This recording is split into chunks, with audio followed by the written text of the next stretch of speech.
કાશીના આંગણે આજે ભક્તિનું મહાસાગર ઉમટ્યો છે। પ્રધાનમંત્રી નરેન્દ્ર મોદી પોતાની પ્રિય નગરી કાશીમાં બાબા વિશ્વનાથના ચરણોમાં શીશ ઝુકાવવા પહોંચ્યા। હાથમાં પૂજાની થાળી, મનમાં અતૂટ શ્રદ્ધા અને હોઠ પર શિવનું નામ। પ્રધાનમંત્રી મોદીએ કાશી વિશ્વનાથ મંદિરમાં શાસ્ત્રોક્ત વિધિ મુજબ મહાદેવનો જળાભિષેક કર્યો। સમગ્ર મંદિર પરિસર શંખનાદ અને ડમરૂના ગુંજથી ગાજી ઉઠ્યું હતું। પ્રધાનમંત્રીએ અહીં શ્રદ્ધાળુઓ અને સ્થાનિકોનું અભિવાદન ઝીલી કાશી સાથેનો પોતાનો અતૂટ નાતો ફરી તાજો કર્યો।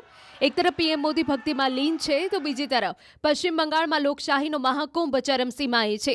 બંગાળ વિધાનસભા ચૂંટણીના બીજા અને અંતિમ તબક્કાનું રણશીંગું ફૂંકાઈ ચૂક્યું છે। 7 જિલ્લાની 142 બેઠકો પર સવારથી જ મતદારોની લાંબી કતારો જોવા મળી રહી છે। 3 કરોડથી વધુ જનતા આજે બંગાળનું ભવિષ્ય ઈવીએમમાં કેદ કરી રહી છે।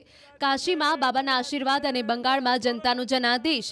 આજનો દિવસ ભારત રાજકારણ અને આસ્થા માટે અત્યંત મહત્વનો સાબિત થવાનો છે।